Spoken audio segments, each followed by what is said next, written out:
Millionaire saw her black driver sleeping on the street. What she did next shocked everyone. The cameras captured the exact moment Victoria Ashford's face turned pale during the press conference. The CNN reporter had just asked the question she never expected to hear. "Ms. Ashford, is it true that you fired David Thompson without warning, forcing him to sleep on the streets during last week's snowstorm?" The Ritz Hotel ballroom, filled with investors and journalists, fell silent. Victoria, 52, had built a $200 million real estate empire based on an impeccable reputation as a philanthropist dedicated to social justice. Now, in front of national cameras, her mask was beginning to crack. I don't know what you're talking about," she stammered, her fingers trembling imperceptibly as she adjusted her pearl necklace. In the third row, a 35-year-old black man watched her every move with the patience of someone who had been planning this moment for months. David Thompson kept a serene expression, but his eyes shone with a determination only someone who has lost everything and decided to get it back can show. 3 weeks earlier, David had been Victoria's personal driver for 4 years. Punctual, discreet, efficient. He knew every route she preferred, every confidential meeting, every secret whispered in the backseat during calls she thought were private. To her, David was invisible, just another black employee fulfilling his silent role in her privileged world. Everything changed on a cold Friday in December. David arrived 15 minutes late after spending the night at the hospital with his 8-year-old daughter, who had suffered an asthma attack. He tried to explain, but Victoria cut him off with an impatient wave of her hand. "I don't care about your personal excuses, David. Either you're professional or you're not," she said, without even looking up from her cell phone. "Get your things and leave today." David stood still for a moment, processing the words. 4 years of impeccable service, destroyed by 15 minutes of justifiable tardiness. "Ms. Ashford, if I could just—" "Security," she shouted, as if David were a physical threat. "Choose your next words carefully, Thompson. Bad references travel fast in this business." As David gathered his personal belongings from the staff apartment. Yes, she had evicted him too. Something inside him crystallized. It wasn't anger.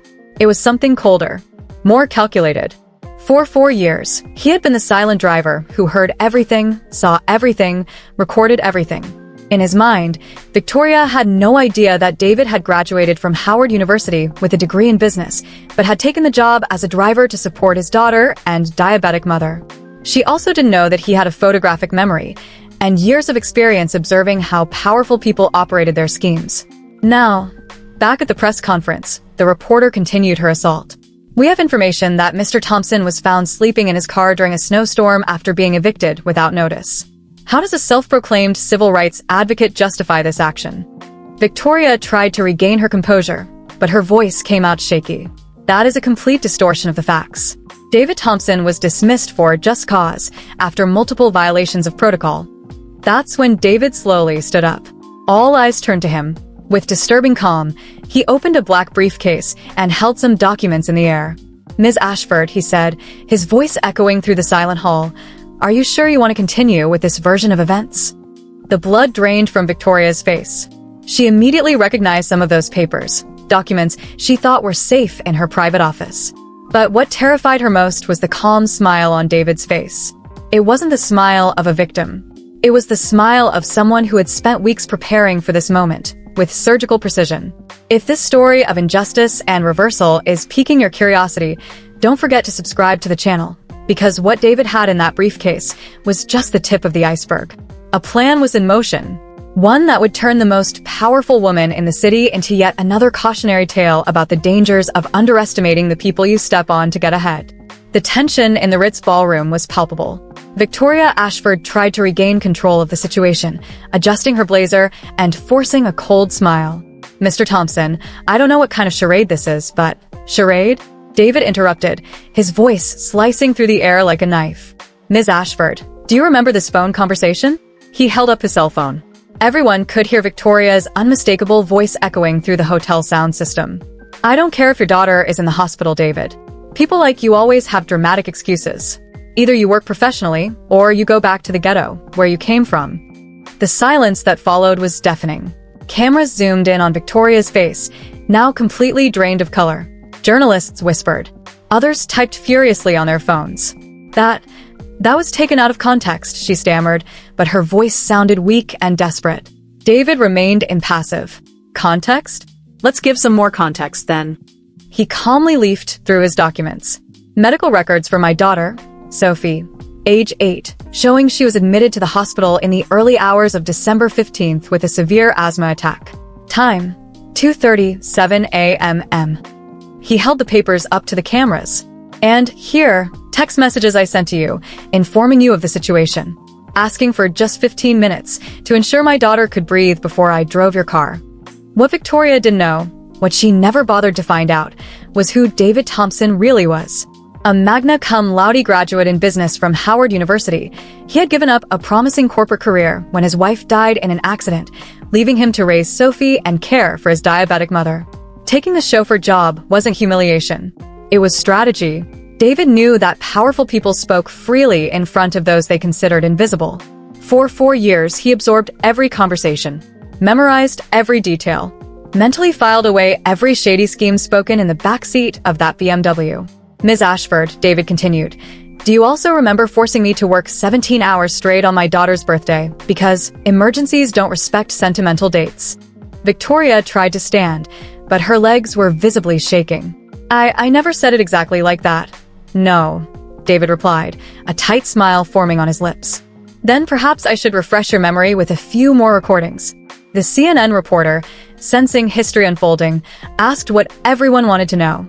Mr. Thompson, how did you get all this evidence? David turned to her with the calm of a teacher delivering a lesson. When you're treated like furniture for 4 years, people forget that furniture has eyes, ears, and sometimes a photographic memory. That was when Victoria made her most fatal mistake. Fueled by the arrogance that had sustained her for decades, she exploded. You're believing the word of a driver? I built an empire. I donate millions to charity, and you're going to believe him? The room fell dead silent. Everyone had just witnessed her mask fall completely. David nodded slowly, as if confirming something he had long expected. And it is precisely that mentality, Ms. Ashford, that has brought you here today. He turned toward the cameras, and for the first time, the world saw the brilliant intelligence in the eyes Victoria had ignored for years. For 4 years, I was the driver for a woman who called herself a philanthropist, while forcing employees to sleep in cars during snowstorms. A woman who donated millions publicly, while denying 15 minutes of compassion to a desperate father. Victoria tried one last desperate card. David, we can settle this civilly. I can offer you generous compensation.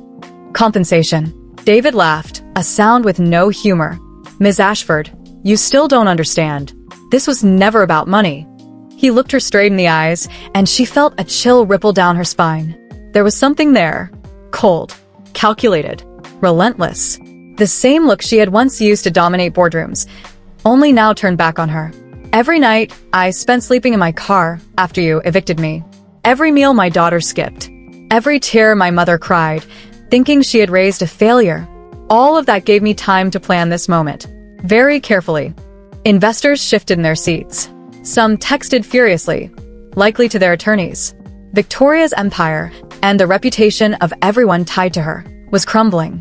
But what terrified her most wasn't what David had revealed. It was what he hadn't. Because the calm smile on his face said it all. This was just the beginning. Prove it. I have recordings, photographs of documents she left lying around to her car, and a memory that has recorded every crime she committed, thinking I was deaf and blind. Rachel nearly knocked her coffee over. You recorded her conversations for 4 years? Not all of them, David replied calmly. Just the ones involving bribing inspectors, rigging public bids, and some particularly interesting comments about keeping certain people in their place. He slid a folder across the table. This is just a sample. For the next 3 weeks, Rachel and David worked like a pair of detectives. She checked every piece of information he provided, cross-referenced data, and confirmed the details. What they uncovered was staggering.